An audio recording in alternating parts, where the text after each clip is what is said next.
Bueno, y el himno es el himno A Dios demos gloria. Así que voy a empezar cantándolo yo y les voy a pedir que me acompañen los que lo saben. Es el himno 22. No tenemos los himnarios tampoco a mano, pero no importa. Vamos a cantar. A Dios demos gloria, pues grande es Él. Su amor es inmenso y a su Hijo nos dio. Quien fue a la cruz sufrió muerte cruel, y así de los cielos las puertas abrió. Da gloria al Señor, oiga el mundo su voz. Da gloria al Señor, nos gozamos en Dios. Vengamos al Padre y a su Hijo Jesús y démosle gloria por su gran poder. Por darnos la vida, su sangre vertió. Jesús al creyente es promesa de Dios. El vil pecador que de veras creyó, en ese momento perdón recibió. Da gloria al Señor, oiga el mundo su voz. Da gloria al Señor, nos gozamos en Dios. Vengamos al Padre y a su Hijo Jesús y démosle gloria por su gran poder. Dios es el Maestro potente, hacedor, y grande es el gozo que Cristo nos da. Mas nuestro asombro será aún mayor al ver a Jesús que en su gloria vendrá. Da gloria al Señor, oiga el mundo su voz. Da gloria al Señor, nos gozamos en Dios. Vengamos al Padre y a su Hijo Jesús y démosle gloria por su gran poder. Amén. Y ahora sí, seguimos cantando a nuestro Dios. Y la siguiente canción es Este es mi deseo.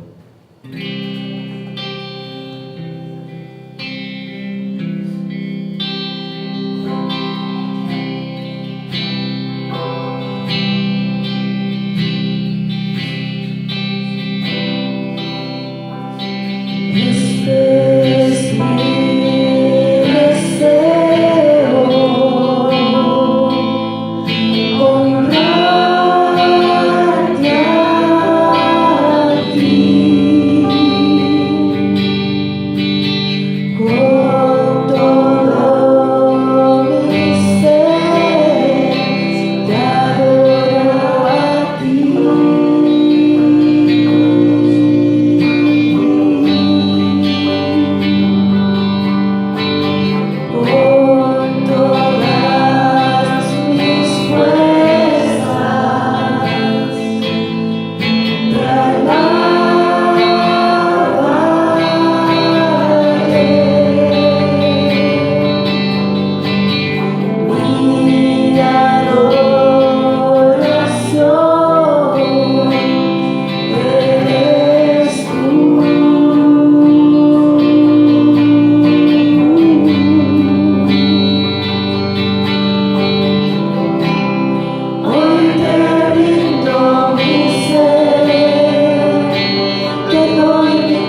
mientras haya aliento en mí.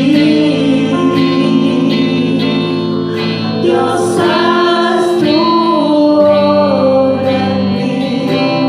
Hoy te rindo mi ser, te doy mi corazón. Yo vivo para ti, en cada palpitar, mientras haya aliento en mí. Dios, haz tu obra en mí. Amén. Y la siguiente canción, pueden tomar asiento si quieren. Voy a invitar a los chicos. Vamos a escucharlos.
Dios te bendiga en esta mañana.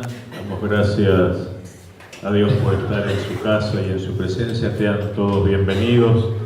Y como recién acabamos de cantar, Jesús es Rey sobre la tempestad y es nuestra roca sobre el cual afirmamos nuestros pies.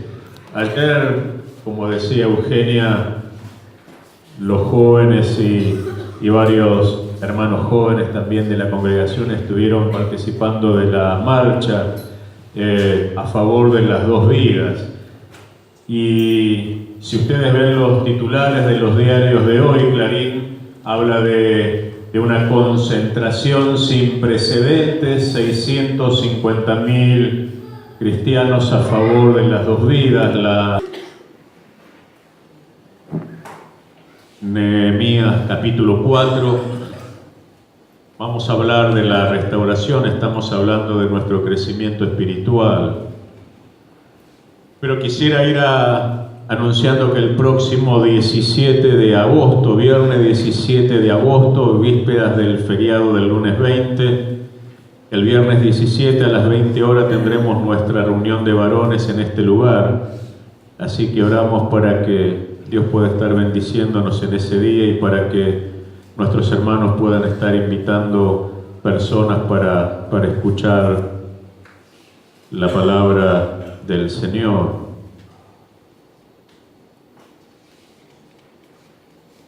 Nehemías 4, 1 al 15, un texto conocido, pero vamos a leer y vamos a hablar de los pasos para la reconstrucción espiritual. Tenés Nehemías 4, 1, 15. Dice la palabra: cuando Sanbalat supo que estábamos reconstruyendo las murallas, se puso furioso y se burló de nosotros. Luego fue a hablar con sus compañeros y con el ejército de Samaria y les dijo: ¿y estos pobres judíos qué creen que están haciendo? ¿Vamos a permitir que vuelvan a ofrecer sus sacrificios? ¿Acaso creen que acabarán de reconstruir en un día? ¿O que van a recoger de las cenizas las piedras que fueron reducidas al polvo?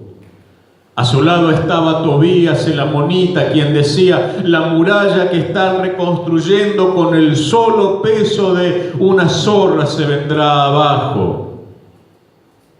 Entonces oró Nehemías y dijo: Dios nuestro, escucha cómo nos menosprecian y haz que su menosprecio recaiga sobre ellos, que sean el botín de quienes se los lleven cautivos. No pases por alto su maldad, ni perdones su pecado, pues se enfurecen contra nosotros al ver que estamos reconstruyendo.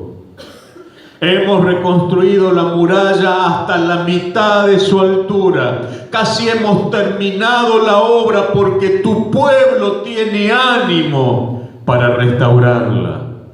Cuando Sanbalat y Tobías y los árabes, los amonitas y los habitantes de Asdod se enteraron de que estábamos reconstruyendo las murallas de Jerusalén y de que estábamos cerrando sus brechas, se enojaron mucho. Y se pusieron de acuerdo para atacarnos y destruir la ciudad de Jerusalén.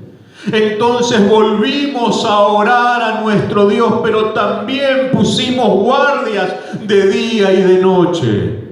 Luego la gente de Judá nos dijo: los que limpian los escombros ya están cansados. Hay tanto para limpiar que no podemos seguir reconstruyendo. Supimos que nuestros enemigos estaban pensando entrar a la ciudad y tomarnos por sorpresa y matarnos para que no pudiéramos concluir la obra. Y cuando llegaban a Jerusalén los judíos que vivían en las ciudades de nuestros enemigos, nos repetían lo mismo muchas veces: no importa de dónde ustedes vengan, ellos los van a atacar. Armé entonces al pueblo con espadas, lanzas y arcos, y los repartí por familias en las partes bajas de la ciudad y detrás de las murallas y los espacios abiertos. Y luego me reuní con los hombres importantes del pueblo y con los oficiales del templo y con el pueblo en general, y les dije: no tengan miedo de esa gente. Recuerden que el Señor es grande y temible. Luchemos por defender a nuestros hermanos, a nuestros hijos, nuestras hijas, a nuestras esposas. Luchemos por nuestros hogares. Y cuando nuestros enemigos supieron lo que habíamos decidido hacer y que Dios había desbaratado sus planes, regresamos a la muralla para continuar con nuestra tarea. En esta mañana vamos a seguir hablando de crecimiento, pero particularmente quisiera enfocarme en la tarea de la reconstrucción, de la restauración. Sin duda varias veces leíste el libro de Nehemías, pero quisiera hacer algunas precisiones que a nivel espiritual son importantes que tengamos en cuenta para facilitar la restauración de Dios en nuestras familias, en nuestro matrimonio, en nuestra persona, en nuestra iglesia, en nuestra nación. Decirte en primer lugar, y espero que grabes en tu corazón, que no se puede reconstruir lo que no se ama. ¿Escuchaste? No se puede reconstruir lo que no se ama. Nehemías era un israelita que vivía en Susa, una ciudad de Persia, sirviente de confianza del rey Artajerjes, era su copero real. Un judío que vivía en Susa sin ningún tipo de problema ni dificultad, pero un día, dice la palabra, llega uno de sus hermanos a verlo. Hanani se llamaba, y llegó de Judá con malas noticias. Dice el capítulo 1: los israelitas que volvieron a Jerusalén no están protegidos.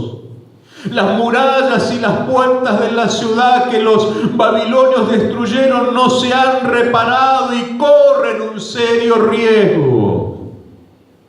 Y dice la palabra que Nehemías se puso triste. Si bien él no vivía en Jerusalén, amaba la ciudad de Dios, amaba a Israel, amaba a sus habitantes, y dice la palabra que su corazón se quebrantó, que tuvo una profunda tristeza y dolor por la condición de sus hermanos. Esto era fruto de su amor. Lo primero que hizo fue quebrantar su corazón, y dice la palabra: y me senté y lloré durante días. Me puse en duelo y ayuné y lloré delante del Dios de los cielos.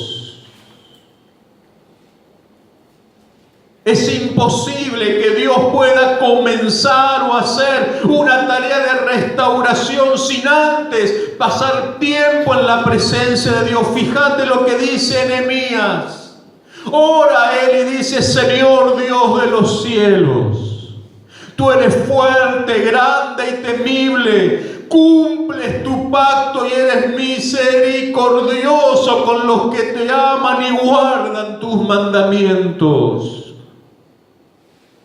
Él es un Dios de pacto. Él es un Dios de misericordia.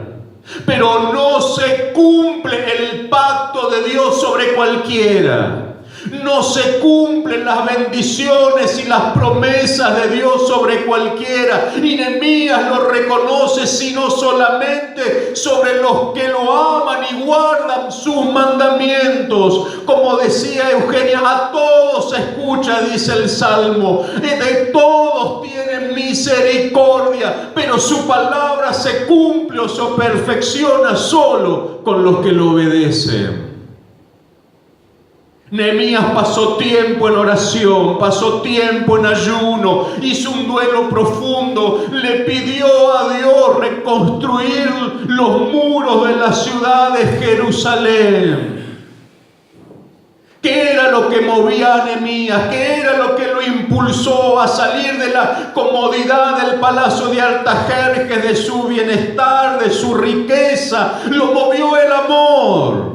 Esa siempre es la esencia de la restauración. Es el amor lo que movió a Jesús a subir y morir en la cruz.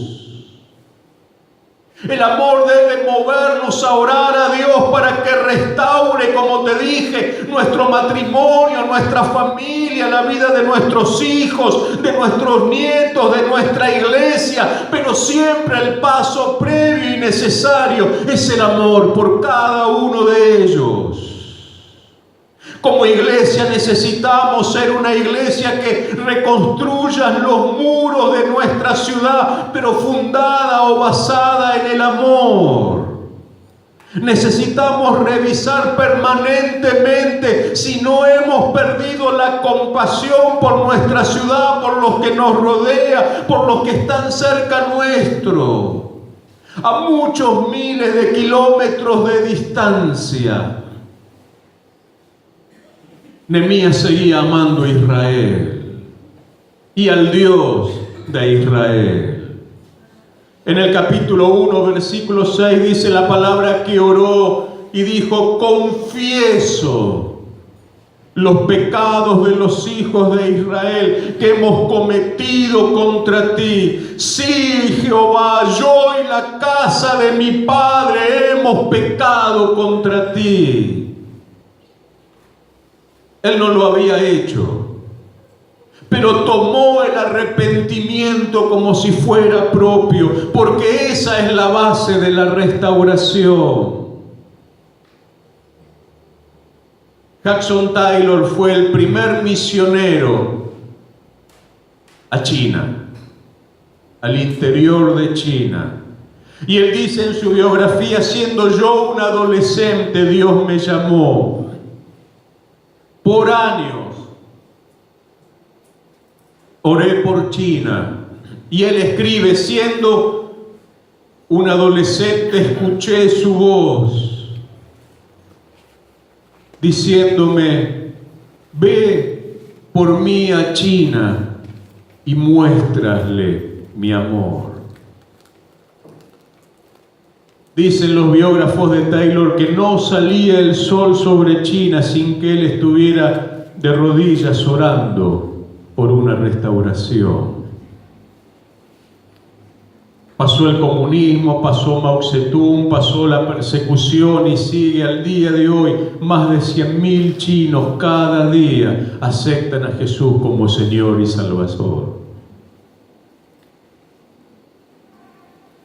No se puede restaurar lo que no se ama. Pero tampoco, en segundo lugar, tenemos que ser ingenuos. Como muchas veces te dije desde este lugar, estamos en medio de una batalla espiritual. Nos guste o no nos guste, lo aceptemos o no lo aceptemos, estamos en medio de una guerra espiritual. Nehemías 2:11 dice: 3 días después de haber llegado a Jerusalén, me levanté por la noche y salí, acompañado de varios hombres, sin que nadie supiera lo que Dios me había dado que hiciera para restaurar Jerusalén. No llevaba yo más caballo que el que iba montando. Salí de noche y recorrí la puerta del valle que va a la puerta del dragón y a la puerta del basurero, y pude ver que las murallas de Jerusalén habían sido derribadas, que las puertas habían sido consumidas a fuego. Y sigue diciendo en el capítulo 2: a nadie dije lo que Dios me había mandado. Aún no era el tiempo. Fíjate que Nehemías va a Jerusalén. para tomar lo que diríamos nosotros el termómetro de la realidad de la situación. Y va con un grupo de sus más cercanos, de los más allegados, pero toma la decisión de recorrer la ciudad de noche. Algo ilógico. No era que llevaba uno de esos anteojos que usan las Fuerzas Armadas americanas, británicas o del primer mundo, que te dejan ver de noche como si fuera de día. Era de noche en serio. No se veía nada. Sin embargo, es en la cruda realidad de la noche que se oscurece y sofoca, donde uno toma sentido de la realidad. Y eso es lo que hace Nehemías. Pero presta atención, dice: no le declaré a nadie, ni aún a los de su confianza, lo que Dios me había dicho que hiciera para restaurar Jerusalén. Dicho así, suena como si fuera un desconfiado. Dicho así, suena como si fuera egoísta. Sin embargo, Nehemías sabía que estaba entrando en un tiempo de guerra, y lo hizo para evitar filtraciones, para que se evite poner en sobrealerta al enemigo. Nadie podía salir a decir lo que Dios iba a hacer. Tenemos que tener en cuenta que el primer interesado siempre en que no haya restauración en las familias, en el matrimonio, en la vida de nuestros hijos, o en la iglesia, o en una nación, es Satanás. Y mientras vos te esfuerces en proponer y procurar la restauración, él se va a esforzar en todo lo contrario.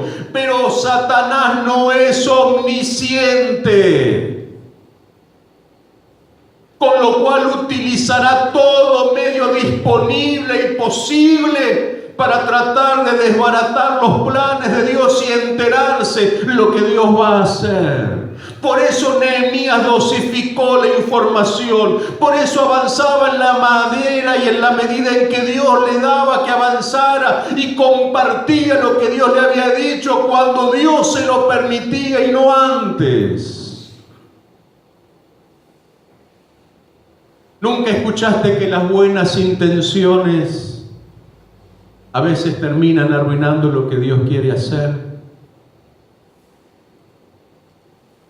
Sin duda los discípulos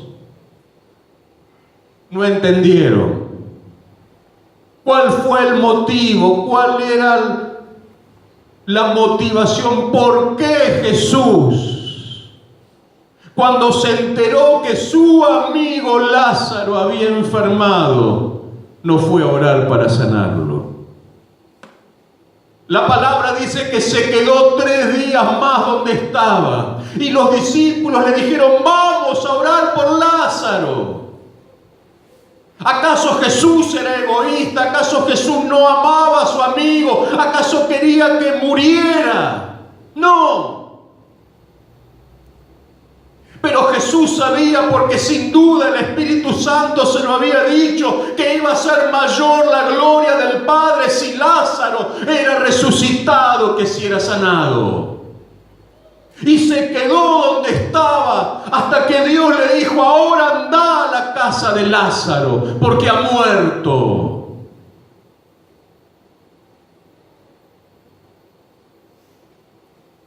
Los discípulos no entendieron hasta que vieron la presencia de Lázaro venir fuera del sepulcro y caminar.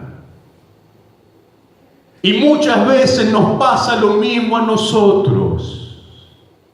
Nos cuesta entender que detrás de todo problema, de toda circunstancia que llega a nuestra vida, hay una realidad espiritual detrás. Por eso es importante no solo buscar a Dios con oración, con ayuno, con gemido, sino guardar su palabra y estar en obediencia. Satanás no va a tener ni tiene misericordia de nadie, no puede tener misericordia.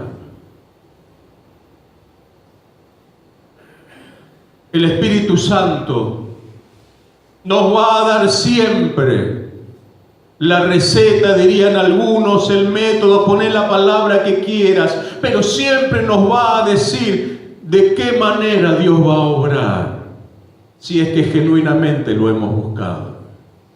Lo que pasa es que a veces nos dicen cosas que suenan disparatadas.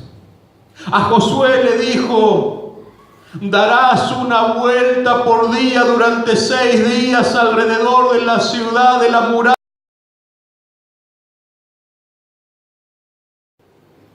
Finalmente, tenés que luchar por la restauración, porque no es por magia. ¿Te acordás la frase? No fue magia, ni es magia. La restauración se tiene que luchar para obtener. Versículo 13: armé entonces al pueblo con espadas, y le di lanzas y arcos, y los repartí por familias en las partes bajas de la ciudad y detrás de las murallas y de los espacios abiertos. Lo que te va a impulsar siempre, como te dije, es el amor y la pasión por la restauración. Pero fíjate lo que dice Nehemías: luego me reuní con los hombres importantes del pueblo y con los oficiales del templo y con el pueblo en general, y les dije: no tengan miedo de esa gente, recuerden que el Señor es grande y temible. Y fíjate lo que le dice al pueblo, a los que estaban trabajando, a los que estaban en la trinchera, a los que estaban construyendo, a los que estaban cansados, estaban agotados, ya no querían saber nada. Pero Nehemías les habla y les dice: luchemos. Y les da el objetivo: por nuestros hijos, por nuestras hijas, por nuestras esposas. Luchemos por nuestros hermanos, por nuestros hogares. ¿Qué es lo que te motiva a orar, a clamar por restauración? Lucha hasta alcanzarlo. Fíjate que Nehemías no reedificó la ciudad. Se concentró en el muro y en las puertas. ¿Sabes por qué? Porque eran los lugares por los cuales el enemigo volvía y se filtraba una y otra vez y destruía Jerusalén. En ese tiempo una ciudad sin murallas era una ciudad vulnerable, presa de cualquier enemigo. Por eso él se concentró en el muro y en cerrar las grietas y reedificar las puertas. Y a nivel personal y como iglesia tenemos que saber cuáles son las grietas que están abiertas. Tenemos que aprender a cerrar las puertas que no se cierran. Cuáles son los puntos débiles del muro para repararlos y no cesar la tarea hasta tanto queden reparados. Si no, somos vulnerables.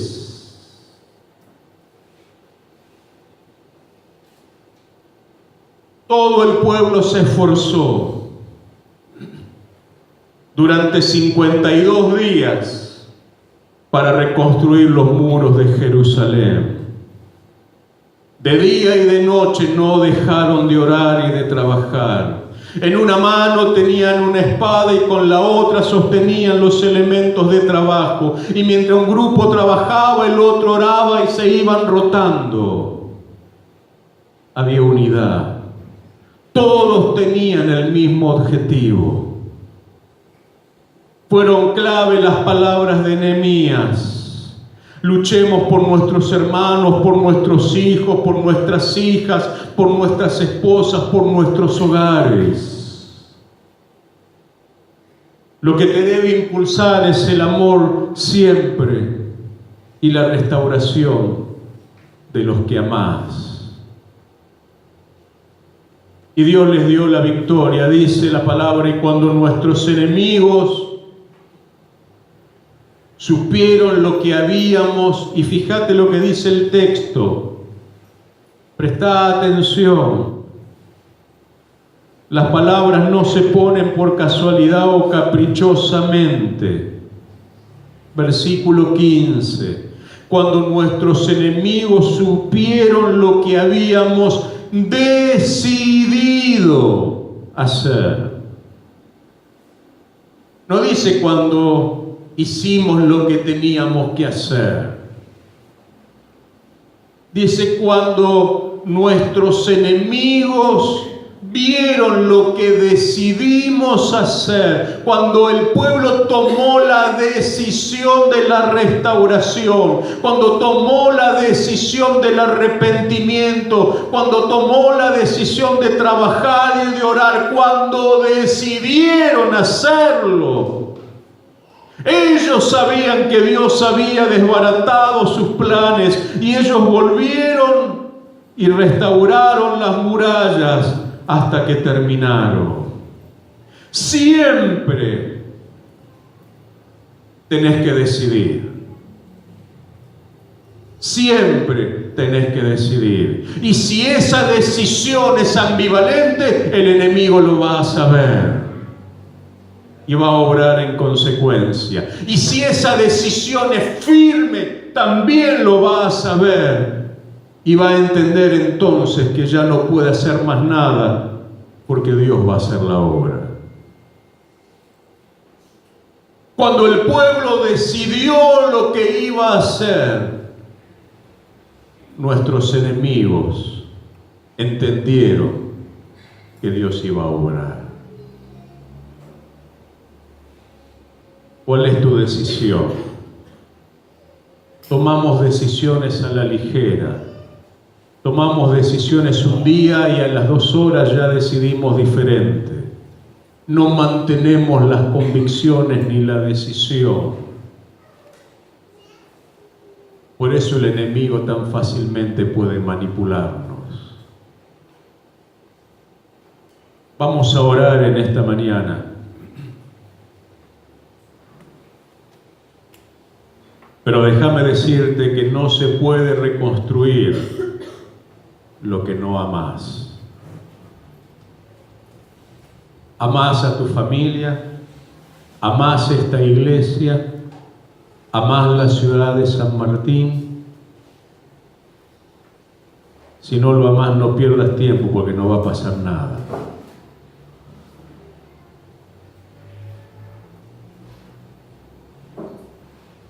Llévate en tu corazón que estamos en medio de una batalla espiritual siempre. Y no podés descuidarte.